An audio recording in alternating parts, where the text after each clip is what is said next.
கர்த்தருடைய பரிசுத்த நாமம் மகிமைப்படுவதாக. இந்த நாளிலும் கூட ஆர்க் டிவி மூலம் அந்த வார்த்தையை நாம் அனுப்பும்படி தேவனின் தந்த நல்ல வாய்ப்புக்காய் கர்த்தரை ஸ்தோத்தரிப்போம். ரூபவதிய ஊழியத்துக்கும் என் அன்பின் வாழ்த்துக்கள். இந்த வார்த்தைகளை கேட்கிற அன்பின் ஜனங்கள் அனைவருக்கும் இயேசுவின் நாமத்தில் வாழ்த்துதலை தெரிவித்துக் கொள்கிறேன். இப்பொழுதும் இன்னைக்கு நம்ம என்ன பார்க்க போறோம்னா, வார்த்தை மாம்சமாகி தேவனானார். வார்த்தையாகிய தேவன் இயேசுவை பத்தி நம்ம இன்னைக்கு பார்க்க போறோம்.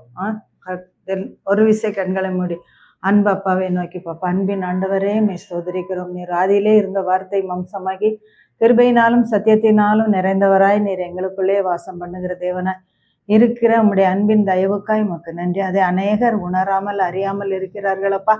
அதை அறிந்து கொள்ள உணர்ந்து கொள்ள நல்ல இருதயத்தை கொடும், பலப்படுத்தும், ஆசீர்வதித்து தாரும். வார்த்தை ஜீவனாய் மாறினதை அநேகர் உணர்ந்து கொள்ள கர்த்தர் உதவி செய்யும். ஜீவனாகி உம்மை கண்டுகொள்ள உதவி செய்யும், உம்மை பற்றி கொள்ள உதவி செய்யும், உம்மை விசுவாசிக்க உதவி செய்யும். இயேசுவின் நாமத்தில் பிதாவே, ஆமென், ஆமென். பாருங்க, யோவான் 1ஆம் அதிகாரம் 1ஆம் வசனம். யோவான் எழுதின சுவிசேஷம். ஆதியிலே வார்த்தை இருந்தது, அந்த வார்த்தை தேவனிடத்தில் இருந்தது, அந்த வார்த்தை தேவனாய் இருந்தது. அவர் ஆதியிலே தேவனோடு இருந்தார். சகலமும் அவர் மூலமாய் உண்டாயிற்று, சகலமும் அவர் மூலமாய். அவர் யார்? இயேசு. அவர் தான் நானே வழி, நானே சத்தியம், நானே ஜீவன் அப்படின்னு சொல்றாரு. ஜீவனை கண்டடையணும். என்னை கண்டவன் பிதாவை கண்டான், என்னை கண்டவன் ஜீவனை கண்டான், நான் தான் சத்தியம் அப்படின்னு சொல்லி கர்த்தராகிய இயேசு கிறிஸ்து நமக்கு தெளிவா சொல்றாரு. ஆனா அதுதான் கர்த்தர் சொல்றாரு, காதுள்ளவன் கேட்க கடவன், காதுள்ளவன் கேட்க கடவன். அப்ப எல்லாருக்கும் காது இருக்குதான். ஆனா ஜீவ வார்த்தையை நம்ம ஏற்று உட்கொள்ற காது நமக்கு இருக்கா அப்படின்னா இல்லை. அந்த காது பொய்க்காதா இருக்கு. அது சத்தியத்தை கேட்கிற காதா இருக்கா, சத்தியத்தை ஏற்றுக்கொள்ற காதா இருக்கா? அதுதான் கர்த்தராகிய இயேசு கிறிஸ்து தம்முடைய மாம்சத்துல இருந்த நாட்கள்ல பேசும்போது காதுள்ளவன் கேட்க கடவன் சொல்வாரு. தெரியுமா? யோவான் எழுதின சுவிசேஷம் 14ஆம் அதிகாரம் 23, 24 சொல்லியிருக்கு, ஒருவன் என்னில் அன்பா இருந்தால் அவன் என் வார்த்தையை, என் வசனத்தை கை கொள்ளுவான். அவனில் என் பிதா அன்பா இருப்பார், நாங்கள் அவனிடத்தில் வந்து அவனோட வாசம் பண்ணுவோம் அப்படின்னு சொல்றாங்க. என்னில் அன்பா இராதவன் என் வசனத்தை கை கொள்ள மாட்டான். அப்போ நீங்க கேட்கிற வசனம் என்னுடையதா இராமல் என்னை அனுப்பின பிதாவினுடையதா இருக்கிறது. அப்ப நம்ம இயேசுவை நேசிக்கோம்னா இயேசு சொன்னாரு, என்னை கண்டவன் பிதாவை கண்டான். அப்ப பிதாவாகிய தேவனும் இயேசுவும் ஒன்றாகவே இருக்காங்க. இயேசுவை நீங்க யோசித்து பார்த்தீங்கன்னா, சிலுவையில ஒவ்வொரு செகண்டும் பிதாவை நோக்கி பார்த்து நோக்கி பார்த்து நோக்கி பார்த்து அவருடைய சித்தத்துக்கு அடிபணிஞ்சு, பிதாவே உடைய சித்தம் என்னில் ஆகட்டும் அப்படின்னு. இப்பவும் பாருங்க, சில பிள்ளைகள் அப்பாவுக்கு அப்படியே கீழ்ப்படிஞ்சிச்சுன்னா அப்பாவுக்கு ரொம்ப சந்தோஷமா இருக்கும். தகப்பனுடைய சித்தத்தை விருப்பத்தை செஞ்சிச்சுன்னா அவங்களுக்கு அதை விட சந்தோஷம் வேற ஒண்ணுமே இல்லை, உலக பிரகாரமாவே. அதே மாதிரிதான் உன்னதரும் சொல்றாரு. அப்ப என்ன சொல்றாருன்னா, அவர் ஆதியிலே தேவனோடு இருந்தார். இயேசு அவர் தான் நமக்காக என்னைக்கு யோவான் எழுதின சுவிசேஷம் 1ஆம் அதிகாரம் 12ஆம் வசனத்துல அந்த வார்த்தை மாம்சமாகி கிருபையினாலும் விசுவாசம் உள்ளவர்களாய் அவரை ஏற்றுக்கொண்டவர்கள் எத்தனை பேர்களோ அத்தனை பேர்களும் அவருடைய பிள்ளைகளாகும்படி அவர்களுக்கு அதிகாரம் கொடுத்தார். அப்ப நம்ம இயேசுவை விசுவாசிச்சு ஏற்றுக்கொள்ளணும். அவர் தேவனுடைய குமாரன், அவர் நமக்காக இங்க வந்தாரு, என்னை விசுவாசிக்கணும். அவரை முக்கியமா அவரை விசுவாசிக்கணும். அவரை விசுவாசிக்கிறவனுக்குள் நித்திய ஜீவன் உண்டு. நிறைய சத்தியம் உள்ள இருக்கு. நம்ம பைபிளை வாசிக்கும், ஆனா மேலோட்டமா கதை புஸ்தகம் மாதிரி வாசிச்சுட்டு போயிடுறோம். அப்படி வாசிக்கிற புஸ்தகம் இது இல்லவே இல்லை. எல்லா புஸ்தத்தையும் வாசிக்கலாம், ஆனா வேதாகம புஸ்தகம் மட்டும் அப்படி வாசிக்கிற புஸ்தகம் இல்லவே இல்லை. மேலோட்டமா ஆழம் தெரியாம, கருத்து தெரியாம, அர்த்தம் தெரியாம வாசிக்கிறதுனால நமக்கு ஒரு பிரயோஜனமும் இல்லை. அதை ஜீவனோட வாசித்தாதான் அது நமக்கு பிரயோஜனப்படும். அது ஆவியானவரால் எழுதப்பட்ட புஸ்தகமா, ஆவியானவர் நமக்கு விளக்கி கற்று போதித்து தந்தா நம்ம பெரிய ஒரு டாக்டர் ஆயிடலாம், எதுல வேத பண்டிதர் ஆயிடலாம். அப்போ சும்மா படிக்கிறதுல அர்த்தமே கிடையாது. அப்போ கர்த்தராகிய தேவன் தம்முடைய வார்த்தையை நமக்கு என்ன செய்யணும்னா விளக்கி தரணும். சங்கீதம் 107ல போட்டிருக்கு, அவர் தமது வசனத்தை அனுப்பி உங்களை குணமாக்குகிறார். வசனம் என்ன? இயேசுதான், வார்த்தை அவர் தான், த வேர்ட் ஆஃப் காட். அப்போ அந்த வார்த்தையாகி இயேசுவை நமக்கு தந்ததுனால நம்ம வியாதி நமக்கு என்ன செஞ்சிடும்? குணமாக்கிறோம். அவர் தழும்புகளால் நாம் குணமானோம். அப்போ வார்த்தைக்கு தழும்பு இருக்கா அப்படின்னு கேட்டா, அவர் நமக்காக அடிக்கப்பட்ட ஒரு ஆட்டுக்குட்டி, தேவ ஆட்டுக்குட்டி, தேவ ஆட்டுக்குட்டி உனக்காக ரத்தம் சிந்தி பலியாய் மீட்கும் பொருளை, ஒரு கிரைய பொருளை செலுத்தி தான் அவர் மீட்டு நம்மளை மீட்டு கொண்டிருக்கிறார். பிசாசுக்கு மேல, இருள் மேல அவருக்கு அதிகாரம் வந்திருந்துச்சு. இருளை வென்றார். ஏன்? இவர் ஜீவ ஒளி. அதனால இருளாகிய பிசாசினுடைய அதிகாரத்தை மேற்கொண்டார். அதெல்லாம் நம்ம கற்று விசுவாசிச்சு உணர்ந்து அப்ளை பண்ணுனா அந்த பிசாசு ஓடி போயிடும். போ இயேசுவின் நாமத்தினால, எங்க அப்பா நாமத்தினால போ. இயேசு நாமத்தை சொன்னா பிசாசு பயப்படுறதுக்கு என்ன காரணம்? அவர் வெற்றி சிறந்தவர். அதனாலதான் அவனை ஒண்ணும் செய்ய முடியாது. இயேசு கிறிஸ்துவ ஒண்ணுமே செய்ய முடியல. சிலுவையில பிசாசின் தலையை நசுக்கினார்னு பாக்குறோம். அப்போ ஆண்டவர் தலையை நசுக்குனா நாம யாரு? அவருடைய பிள்ளைங்க. அப்பா சம்பாதிச்சு வச்ச சொத்துக்கு உரிமையாளர் நாம தான், பிள்ளைகள் தான். அதனால ஆண்டவர் என்ன சொல்றாரு? பிதாவை பார்த்து, நானும் பிதாவும் ஒன்றா இருக்கிறோம், நான் தனித்து இரேன். இன்னைக்கு பாருங்க, நிறைய பேரை எடுத்துக்கிட்டா நான் தனியா இருக்கேன். ஏன் தனியா இருக்கீங்க? ஆண்டவர் என்ன சொல்லியிருக்காரு? உலகத்தின் முடிவு பெரியத சகல நாட்களும் நான் உன்னோட இருக்கிறேன், பயப்படாத, கலங்காத, திகையாத, நான் உனக்காரன். பெரிய ராஜா நமக்கு துணையா இருக்கும்போது சில்லி மனுஷனுக்கு நம்ம ஏன் பயப்படணும்? நம்ம கர்த்தருடைய பிள்ளையா இருந்தா யாருக்கும் பயப்பட வேண்டிய அவசியமே இல்லை. உண்மை உள்ளவனே கர்த்தர் தற்காத்து இடும்பு செய்கிறவனுக்கு பூரணமாய் பதில் அளிக்கிறார். நம்ம கர்த்தருடைய பிள்ளைகள், அவர் உண்மை உள்ளவர், நாம உண்மை உள்ளவர்களா எல்லா காரியத்திலும் இருந்தா யாருக்கும் எதுக்கும் நம்ம பயப்பட வேண்டிய அவசியமே கிடையாது. கிறிஸ்துவுக்குள் ஜீவன் இருந்தது, அந்த ஜீவன் நமக்கும் ஒளியா இருக்கு. அப்போ என்னை பின்பற்றுகிறவன் இருளிலே நடவாமல் ஜீவ ஒளியை அடைந்திருப்பான். அப்போ நம்ம ஒளியில இருந்தோம்னா நமக்கு ஏன் பயம் வருது? வெளிச்சத்துல என்ன இருந்தாலும் தெரியும், ஆனா இருட்டுக்குள்ள என்ன இருந்தாலும் நமக்கு தெரியாது. அப்போ சாத்தானுடைய பிள்ளைகளுக்கு தான் பயம் இருக்கணும், இயேசுடைய பிள்ளைகளுக்கு பயம் இருக்க வேண்டிய அவசியமே கிடையாது. ஏன்னா வெளிச்சம், ரெண்டாவது ஜெயித்தவர், உண்மையுள்ள தேவன். அவர் சொல்றாரு, என்னாலே அல்லாமல் ஒருவனும் பிதாவின் இடத்தில் வர்றான். அவர் தான் வாசல், அவர் தான் வழி.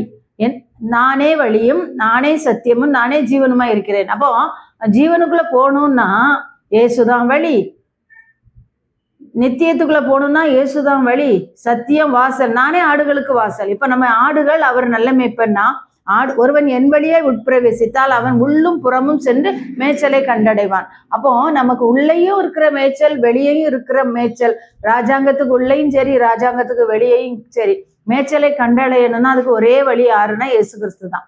ஒரு ராஜாவுடைய மனைவி அல்லது ராஜாவுடைய பிள்ளைகள் பயப்படுவாங்களா? இப்போ அகாஸ்வேரு ராஜாவுடைய எஸ்தர் ராணி பயப்பட்டாங்களா? இல்லை. அப்போ அதே மாதிரி நாமளுக்கு என்ன கஷ்டம்தான் வருமே, துன்பம் தான் வருமே, எதிரிதான் இருப்பானே. ஆமான் மாதிரி ஆட்கள் இருந்துகிட்டு தான் இருப்பாங்க. ஆனா அதுல ஜெயந்தர கர்த்தர் ராஜா நம்ம கூட இருக்காரு. நமக்கு தராம எஸ்தர் ராணிக்கு பேசாம வேற யாருக்கு பேசுவாரு? பேச மாட்டாரு. அந்த தைரியம் உங்களுக்குள்ள வரட்டும். ஏன் தகப்ப, ஏன் ராஜா, ஏன் நேசர் எனக்கு செய்யாம உனக்கு செய்ய மாட்டாரு. சத்துரு மேல நம்ம ஜெயம் எடுத்தே ஆகணும். அதனால நம்ம எந்த காரியம்னாலும் யாருக்கும் என்ன செய்யக்கூடாது? பயப்படவே கூடாது. அவர் சொல்லியிருக்காரு, என் நாமத்தினால. அது எதுல முத்திரை போடுறாங்க? அகாஸ்வேருங்கிற பேத்திரத்துல தான் முத்திரை போடுறாங்க. அப்ப ஏசப்பா நாமத்துல நம்ம விசுவாசம் உள்ளவரா அவரை ஏற்றுக்கொண்டா அவருடைய பிள்ளைகள் ஆயிடுறோம். பிள்ளைகளானா அதிகாரம் உண்டு. இப்போ எல்லாருக்குமே தெரிஞ்ச கதை தான், அப்பா சொத்துக்கு பிள்ளை தான் வாரிசு. அதே தான் நம்மளுக்கும். நம்ம அப்பா தான் வார்த்தை மாம்சமாகி கிருபையினாலும் சத்தியத்தினாலும் நிறைந்தவராய் நமக்குள்ளே வசம் பண்ணுகிறார். அறிக்கை பண்ணுங்க, எனக்குள்ளே வசம் பண்ணுகிறார். அப்போ அவருடைய மகிமை கண்டோம். அது ஒரே பிதாவுடைய ஒரே பேரானவருடைய மகிமைக்கு ஏற்ற மகிமையாகவே இருந்தது. கர்த்தருடைய மகிமைய, கர்த்தருடைய பிரசன்னத்தை, கர்த்தருடைய வார்த்தைய நம்ம தியானிக்க சொல்ல நமக்குள்ள அவருடைய ஜீவன் பெருகிக்கிட்டே இருக்கும், ஆசீர்வாதம் வந்துகிட்டே இருக்கும். கர்த்தர் தான் சொல்றாரு, சத்தியமாவது என்னன்னு பிலாத்து கேட்டான் இயேசுவை சிலுவையில் அறைய போகும்போது. உடனே இயேசு என்ன சொன்னார் தெரியுமா? என் ராஜ்யம் இவ்வுலகத்துக்குள்ள, சத்தியம் நானே வழி, நானே சத்தியம், நான் தான் சத்தியம், சத்தியவான் எவன்னு என் சத்தம் கேட்பான் அப்படின்னு. உடனே பிலாத்து சொல்றான், அப்படியா? அப்போ உன்ன ராஜ்யம் எங்க இருக்கு? என் ராஜ்யம் இவ்வுலகத்துக்குரியது இல்லை, அது மேலான உலகத்துக்குரியது. என் மக்கள் இந்த உலகத்துக்குரியதுன்னா என் மக்கள் போராடி இருப்பாங்க, நான் சாகாதபடி எனக்காக மன்றாடி இருப்பாங்க. இது உலகத்துக்குரியது, நான் உன்னதத்துக்குரியவர், என் மக்கள் உன்னதத்துக்குரிய பிள்ளைகள்னு சொல்றாரு. அப்ப நாம யாருன்னா உன்னதருக்குரிய பிள்ளைகள். அதனாலதான் ஆண்டவர் சொல்றாரு, என் ராஜ்யம் இவ்வுலகத்துக்குரியதா இருந்தால் என் ஊழியக்காரர் நான் யூதர்களிடத்தில் ஒப்பு கொடுக்கப்படாதபடிக்கு போராடி இருப்பார்களே. உடனே பிலாத்து, நீர் ராஜாவா அப்படின்னு கேட்கான், ஆச்சரியமா கேட்கான், நீர் ராஜாவா? உடனே இயேசு, நான் ராஜாதான், ஆனா சத்திய ராஜா, நான் சத்தியத்தை குறித்து சாட்சி கொடுக்க நான் பிறந்தேன், நான் இவ்வுலகத்தில் வந்தேன், சத்தியவான் எவன் என் சத்தம் கேட்கிறான். அதுக்கு பிலாத்து, சத்தியமாவது என்னன்னு கேட்கான். பிலாத்து, நீ என்னோட பேசுகிறது இல்லையா?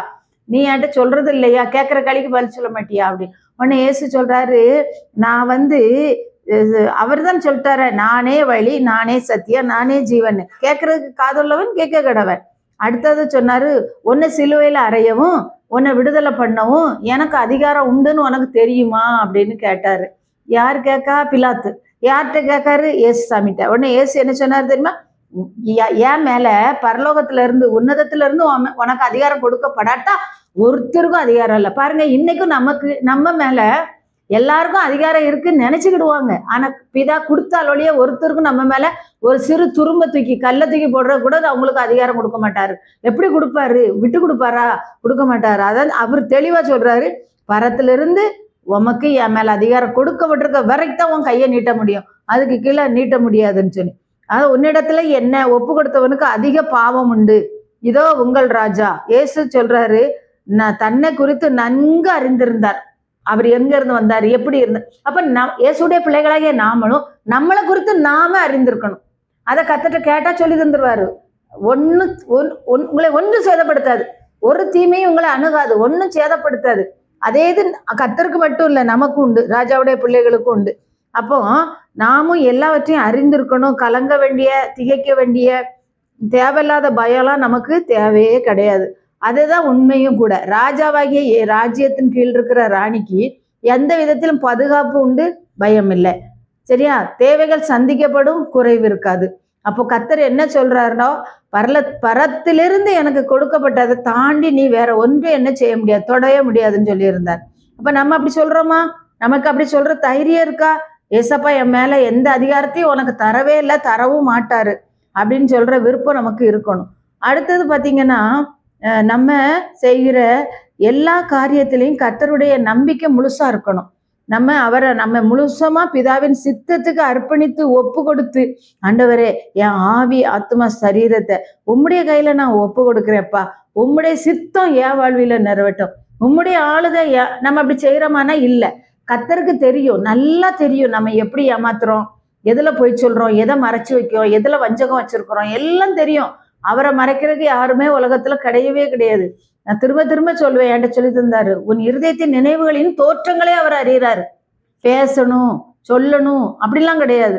ஆனா அதுக்கு முந்தைய நீ நினைக்கிற மனசுல நினைக்கிறதுக்கு முந்தைய அவருக்கு அந்த காரியங்கள் தெரிஞ்சிருது, திட்டமிடுறாரு அவரு. அப்போ நம்ம அவர் கையில முழுமையுமா அர்ப்பணிக்கணும். உள்ளத்தின் ஆழத்துல இருந்து ஆண்டவருடைய காரியத்துக்காக நம்முடைய காரியத்தை அவர் கருத்துல ஒப்பு கொடுத்தா நம்முடைய வாழ்வில ஜெயம்தான் வரும், தோல்வி என்பதே வரவே வராது. எனக்கு நல்லா தெரியும், நான் அனுபவிச்சிருக்கிறேன், அதனால சொல்றேன். நம்மளை குறித்து தாயின் கருவுக்கு முந்தைய, அதாவது உலக தோற்றத்திற்கு முந்தையே முன்குறிச்சிடுறாரு, இன்னாரை இப்படி நடத்தணும், இன்னாரை இப்படி நடத்தணும். அவரு உலகத்தை மகா ஞானமா உண்டாக்குனாரு. இப்ப நம்ம உடல் உறுப்புகளை எடுத்துக்கிடுங்க, ஒவ்வொன்றும் ஒவ்வொரு வேலை செய்யுது.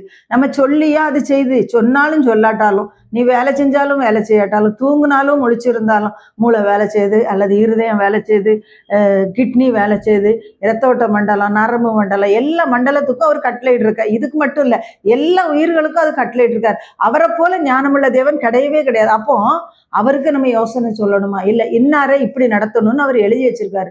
அவர் திட்டப்படிதான் நடக்கும். அது பிதா இயேசு அறிந்திருந்தார்.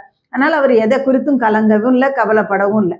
முழுவதும் பிதாவின் சித்தத்துக்கு தன்னை ஒப்பு கொடுத்து அர்ப்பணிச்சு அவர் கீழ்ப்படிஞ்சு இருந்ததுனால அவருடைய வாழ்க்கையில துன்பம் வந்தாலும் துயரம் வந்தாலும் ஜெய கிறிஸ்து, அவருக்கு பேர் என்ன பேர் தெரியுமா?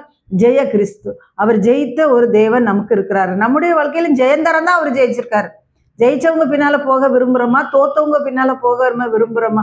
அப்போ ஜெய கிறிஸ்து தான் நமக்கு முன்னால செல்லுகிறார். இயேசு தமது வாயை திறந்து யோவான் 14:4 முதல் 11 பார்த்தீங்கன்னா, நீங்க என்ன நம்புங்க? தோமா இயேசுவின் இடத்துல கேட்காரு, நானே வழி, நானே சத்தியம், நானே ஜீவன்மா இருக்கிறேன், என்னாலே அல்லாமல் ஒருவனும் பிதாவின் என்னை அறிந்தீர்கள், ஆனால் என் பிதாவை அறிந்திருப்பீர்கள். அவ்வளவு தெளிவா சொல்றாரு இயேசு கிறிஸ்து. என்ன அறிந்திருந்தீங்கன்னா என் பிதாவே நீங்க அறிஞ்சிருப்பீங்க. என்ன அறியல, அதனாலதான் பிதா உங்களுக்கு எப்படி இருக்காருன்னு தெரியலன்னு. என்னை கண்டவன் பிதாவை கண்டார். நான் பிழைக்கிறபடினால் நீங்களும் பிழைப்பீர்கள், நான் ஜெயித்தபடியால் நீங்களும் ஜெயிப்பீர்கள். அப்ப சிம்பிள் தான், ஃபார்முலா சிம்பிள் தான். ஆனா அதை ஏற்றுக்கொள்றத, அதை விசுவாசிச்சு பற்றி கொள்ற மக்கள் தான் இன்னைக்கு இல்லை. எதை பற்றி கொள்ளணும், எதை ஏற்றுக்கொள்ளணும், எதை தெரிந்தெடுக்கணும் தெரியறதில்ல. நம்ம மூளையும் நம்ம அறிவு ரொம்ப மோசம். அதுக்கு அளவே கிடையாது. ஆனா கர்த்தரை உன்னதரை வச்சு யோசித்து பாருங்க, எவ்வளவு ஞானமா படைச்சிருக்கிறாரு, எவ்வளவு அழகா நம்முடைய உடல் உறுப்புகள் வேலை செய்யுது. ராத்திரி தூங்குனாலும் செய்ய வேண்டிய வேலையை அது செஞ்சுட்டே இருக்கு. நம்ம ரெஸ்ட் எடுக்க, அது நம்ம எவ்வளவு நேரம் ரெஸ்ட் எடுக்கணுமோ அதை ரெஸ்ட் அவரே கொடுத்துட்றாரு. இப்போ நீங்க சொல்லியே உங்க உடம்பு பசிக்கு இல்லை, அதுக்கு அதுக்கு நம்ம உடம்புக்குள்ள ஆக்சிஜன் தேவைன்னா தன்னாலே கொட்டாவி எடுத்து அதிகமான ஆக்சிஜன் எடுத்துக்கிடுது. அப்புறம் தூக்கம் வந்தா தன்னாலே நம்ம உடம்பு அதுக்கு டயர்டாகி தூங்க போயிருது. தண்ணி தாகங்கிற உணர்ச்சி வருது, நம் உடம்பு சோர்வு இருந்தா அதுவும் தெரியுது. அப்போ நம்ம உடம்புக்கு வேண்டிய அத்தனையும் நமக்கு யார் தாரான்னா கர்த்தராகிய இயேசு கிறிஸ்து தான் தாராரு. அப்போ அவர் எவ்வளவு பெரியவர் அப்படின்னு நீங்க பெரியவரா பார்க்க பார்க்க பார்க்க உங்க வாழ்க்கையில உங்க தனிப்பட்ட காரியத்திலையும் ஜெயத்தை கட்டளையிடுவார். தோல்விங்கிறது ஜெயமா மாறிடும். அதுதான் கர்த்தர் நல்லவர் நல்லவர் நல்லவர் உன்னதர் அப்படின்னு பெரியவர், ராஜா பெரியவர். அவரை போற்றுங்க புகழுங்க துதிங்கன்னா எப்படி துதிக்கணும் தெரியலல்ல. எப்படி துதிக்கணும்? எவ்வளோ நல்ல தேவனப்பா, என்ன எவ்வளோ அருமையா படைச்சிருக்காரு, எனக்கு தேவைகளெல்லாம் எப்படி, கூப்பிடுற காக்கை குஞ்சுக்கு அவர் பதில் கொடுக்கிறார். பாருங்க, ஒவ்வொன்றும் அது தன் வேலையை செய்யும்படியான ஞானத்தை கொடுத்துருக்கிறார். அப்ப அவருடைய மகத்துவங்களை பார்த்து பார்த்து சொல்லி சொல்லி கொஞ்சமாவது இருந்து சிந்திக்கிறதுக்கு நேரம் வேணும் நமக்கு. நம்மளுக்கு சாப்பிட்றதுக்கு தான் நேரம் காணுது, தூங்குறதுக்கு தான் நேரம் காணுது. அல்லது அதை விட்டுட்டா யாரை கெடுக்கலாம், எவனை அழிக்கலாம், எவனுக்கு தீமை செய்யலாம், இப்படிதான் உங்க மனசு ஓடுது. ஆனா அப்படி இல்லை. கர்த்தருடைய செயலை பாருங்க, அவருடைய மகத்துவத்தை பார்த்து ஆராய்ச்சி பார்த்து அவர் எவ்வளோ நல்லவரப்பா, நல்லவர் இல்லப்பா, மகா மேன்மையானவர், மகத்துவம் உள்ளவர், கிருபை உள்ளவர், நல்லவர் நல்லவர் நல்லவர்னு ருசித்து பாருங்கள்னு சொன்னார் பாருங்க. அதே மாதிரி நாமளும் ருசித்து பார்த்தா அவருடைய செயலின் மகத்துவங்களை ஆராய்ஞ்சு பார்த்தீங்கன்னா கர்த்தரை இங்க இருந்து உள்ளத்தின் ஆழத்துல இருந்து அவருக்கு நன்றி செலுத்த முடியும். அதுதான் உண்மை. அப்ப சும்மா சோத்திரம் சோத்திரம் சோத்திரம்னு இந்த கொட்டிக்காரத்தனமா சொல்லக்கூடாது. அவருடைய ஒவ்வொரு காரியத்தையும் நம்ம ஆராய்ச்சி பார்த்து எவ்வளவு நல்லவர், எவ்வளவு மகத்துவமானவர், எவ்வளவு ருசி உள்ளவர். அவர் தம்முடைய பிள்ளைகளுக்கு அவரு பிள்ளையாம் பாலாக்க விட்டு ஆசீர்வதிக்கும் போது சொல்றாரு, என் ஜனத்தை ஆசீர்வதிப்பதான் எனக்கு பிரியங்காரு பாருங்க. சத்துருக்கள் கையில விட்டு கொடுக்காங்களா? இல்ல, கட்டாயம் விட்டு கொடுக்க மாட்டாரு. இதெல்லாம் நீங்க அறியணும். என்னையும் விட்டு கொடுக்க மாட்டாரு, என்னையும் எங்க அப்பா விட்டே கொடுக்க மாட்டாரு. உங்களுக்கு ஒண்ணு தெரியுமா? ஞானமானது அதன் பிள்ளைகள் எல்லாராலும் நீதி உள்ளது என்று ஒப்புக்கொள்ளப்படும். ஞானமானது, ஞானம்னா என்னது தெரியுமா? இயேசுதான் ஞானம். ஞானமானவர் தமது பிள்ளைகள் எல்லாராலும் நீதி உள்ளது என்று ஒப்புக்கொள்ளப்படும். அவர்தான் நீதி, அவர்தான் வார்த்தை, அவர்தான் சத்தியம், அவர்தான் ஞானம். சரியா? அப்போ இயேசுவை நீங்க எப்படியெல்லாம் ருசிச்சு பார்க்கணும், எப்படியெல்லாம் ருசிச்சு பார்க்கணும் தெரியுமா? எவ்வளவு ஞானமுள்ள தேவன், நீதி உள்ள தேவன், உன்னதர், உத்தமர்.